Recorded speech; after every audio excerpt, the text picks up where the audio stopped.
E os games na Web3 parecem estar iniciando uma nova onda positiva. A engine de jogos Unity inicia a integração com Metamask, Immutable e Solana para ferramentas de desenvolvimento Web3. A plataforma líder para desenvolvedores de jogos apresenta uma vitrine online com ferramentas descentralizadas, adicionando suporte aos principais projetos da Web3. Como parte do kit de ferramentas, a Unity está adicionando suporte para 13 diferentes kits de desenvolvedores de softwares baseados em blockchain, as SDKs, de chains e produtos como Algorand, Aptos, Dapper Labs Flow Blockchain, Immutable, Metamask, Solana e Tezos. A Unity visa fornecer recursos aos desenvolvedores de jogos para se conectarem ao universo de games na Web3, um setor de cripto que está em ascensão. Com a vitrine de descentralização na Unity Asset Store, os desenvolvedores podem criar tecnologias blockchain, como tokens não fungíveis, NFTs, e o metaverso para reforçar as experiências de jogo. A indústria de jogos está crescendo rapidamente e o setor de jogos Web3 está atraindo investimentos significativos, Metamask disse em um tweet. Nossa listagem no Unity trará valores da Web3 para a indústria de jogos. É uma era totalmente nova para desenvolvedores de jogos.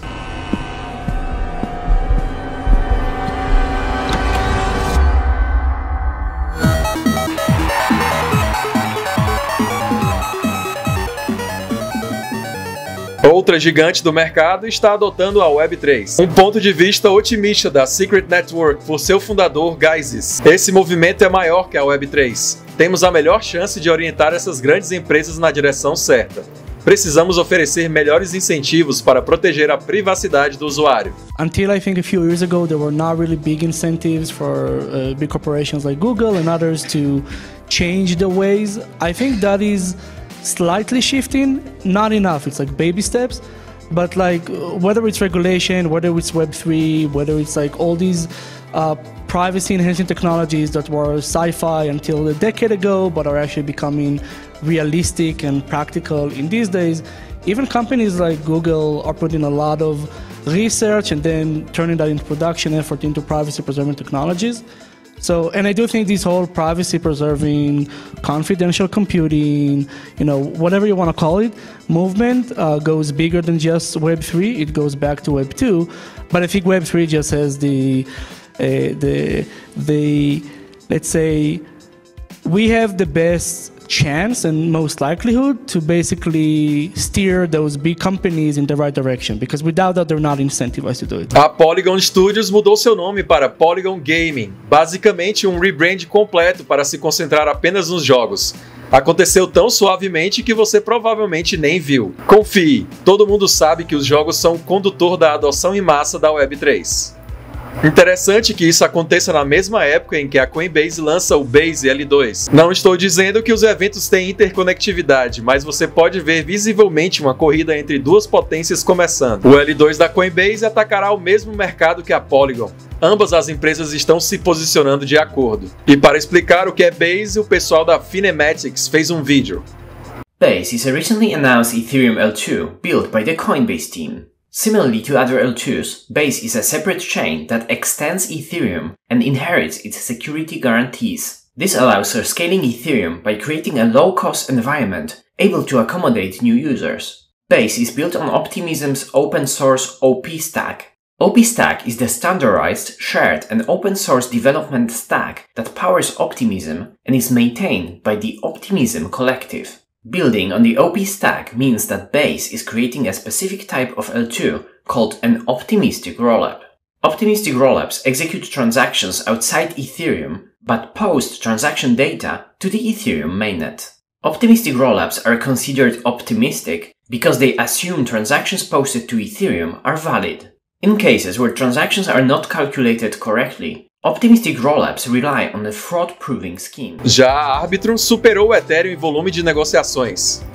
This is a big week for Arbitrum. Transaction volume is through the absolute roof. The new all-time high in transaction volume for Arbitrum, I think 2x its previous all-time high. Arbitrum passed Ethereum. Arbitrum at layer 2 by itself passed the Ethereum L1 transaction First capacity. time this has happened ever.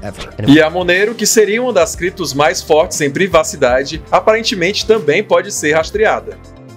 E quanto a moedas de privacidade, como a Monero? Em seus relatórios da Chainalysis e outros, a Wired descobriu que a XMR também é rastreável. Alphabet came back online in late 2021, now run by its former second in command, and Alphabet now only accepts Monero as, for drug transactions or crime transactions, basically. I think that's a really interesting example. Monero is, there's no doubt, far, far harder to trace than Bitcoin has ever been. It like kind of tangles up people's transactions and hides the amount of them, and so, you know, it may seem that like this golden age of cryptocurrency tracing is coming to an end, that people are wising up, but I think it's maybe more accurate just to see it as like another phase, another step in this cat and mouse game. And in that same leaked Chainalysis presentation that we talked about, they claim that they can trace Monero in the majority of cases. You know, they say that's like in, I think like something like 60% of cases they can get a usable lead. E o deputado Tom Emmer, defensor conhecido das criptos, fez um discurso contra o dólar digital. A administração de Biden deseja criar um dólar digital no estilo vigilância, que não é código aberto, livre para uso e privado. Foi por isso que introduziu legislação para impedir que burocratas não eleitos retirassem os americanos de seu direito à privacidade financeira. The Biden administration is currently itching to create a digital authoritarian-styled surveillance-style digital dollar.